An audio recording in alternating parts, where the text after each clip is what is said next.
भद्र ब्राह्मण की कथा एवं कार्तिक मास में सूर्य मंदिर में दीपदान का फल। ब्रह्मा जी बोले, विष्णु, जो कार्तिक मास में सूर्य देव के मंदिर में दीप प्रज्वलित करता है उसे संपूर्ण यज्ञों का फल प्राप्त होता है एवं वह तेज में सूर्य के समान तेजस्वी होता है।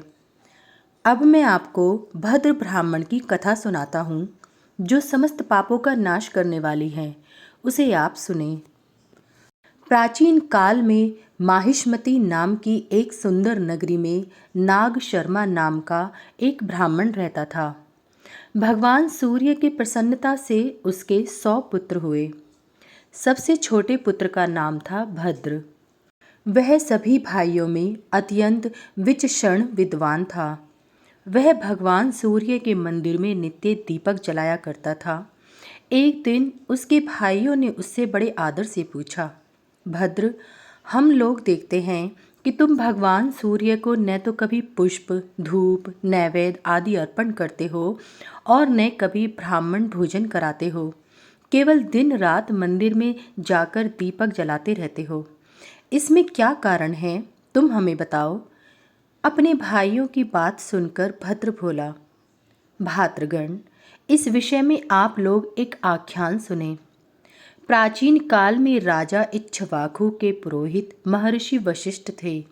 उन्होंने राजा इक्ष्वाकु से सरयू तट पर सूर्य भगवान का एक मंदिर बनवाया। वे वहां नित्य गंध पुष्प आदि उपचारों से भक्ति पूर्वक भगवान सूर्य की पूजा करते और दीपक प्रज्वलित करते थे।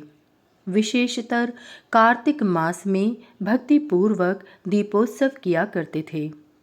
तब मैं भी उनके कुष्ठ आदि रोगों से पीड़ित हो उसी मंदिर के समीप पड़ा रहता और जो कुछ मिल जाता उसी से अपना पेट भरता। वहाँ के निवासी मुझे रोगी और दीनहीन जानकर मुझे भोजन दे देते थे। एक दिन मुझ में यह कुत्सित विचार आया कि मैं रात्रि के अंधकार में इस मंदिर में स्थित सूर्य नारायण के बहुमूल्य आभूषणों को चुरा लूं। ऐसा निश्चय कर मैं उन भोजकों की निद्रा की प्रतीक्षा करने लगा। जब वे भोजक सो गए तब मैं धीरे धीरे मंदिर में गया और वहां देखा कि दीपक बुझ चुका है। तब मैंने अग्नि जलाकर दीपक प्रज्वलित किया और उसमें घृत डालकर प्रतिमा से आभूषण उतारने लगा। उसी समय वे देव पुत्र भोजक जग गए और मुझे हाथ में दीपक लिया देखकर पकड़ लिया। मैं भयभीत हो विलाप कर उनके चरणों में गिर पड़ा। दयावश उन्होंने मुझे छोड़ दिया, किंतु वहां घूमते हुए राजपुरुषों ने मुझे फिर बांध लिया और मुझसे पूछने लगे, अरे दुष्ट, तुम दीपक हाथ में लेकर मंदिर में क्या कर रहे थे? जल्दी बताओ। मैं अत्यंत भयभीत हो गया। उन राजपुरुषों के भय से तथा रोग से आक्रांत होने के कारण मंदिर में ही मेरे प्राण निकल गए।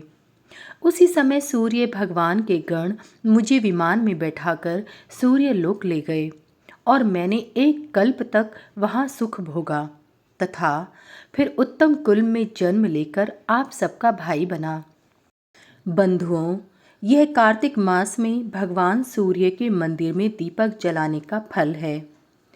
यद्यपि मैंने दुष्ट बुद्धि से आभूषण चुराने की दृष्टि से मंदिर में दीपक जलाया था, तथापि उसी के फलस्वरूप इस उत्तम ब्राह्मण कुल में मेरा जन्म हुआ तथा वेद शास्त्रों का मैंने अध्ययन किया और मुझे पूर्व जन्मों की स्मृति हुई। इस प्रकार उत्तम फल मुझे प्राप्त हुआ। दुष्ट बुद्धि से भी घी द्वारा दीपक जलाने का ऐसा श्रेष्ठ फल देखकर मैं अब नित्य भगवान सूर्य के मंदिर में दीपक प्रज्वलित करता रहता हूँ। भाइयों, मैंने कार्तिक मास में यह दीपदान का संक्षेप में महात्म्य आप लोगों को सुनाया। इतनी कथा सुनाकर ब्रह्मा जी बोले, विष्णु, दीपक जलाने का फल भद्र ने अपने भाइयों को बताया। जो पुरुष सूर्य के नामों का जप करता हुआ मंदिर में कार्तिक के महीने में दीपदान करता है, वह आरोग्य, धन संपत्ति, बुद्धि, उत्तम संतान और जाति स्मृतत्व को प्राप्त करता है। षष्ठी और सप्तमी तिथि को जो प्रयत्न पूर्वक मंदिर में दीप दान करता है वह उत्तम विमान में बैठकर सूर्य लोक को जाता है। इसलिए भगवान सूर्य के मंदिर में भक्तिपूर्वक दीप प्रज्वलित करना चाहिए। प्रज्वलित दीप को न तो बुझाएं और न उसका हरण करें। दीपक हरण करने वाला पुरुष अंधमूषक होता है। इस कारण कल्याण की इच्छा वाला पुरुष दीप प्रज्वलित करे, हरे नहीं।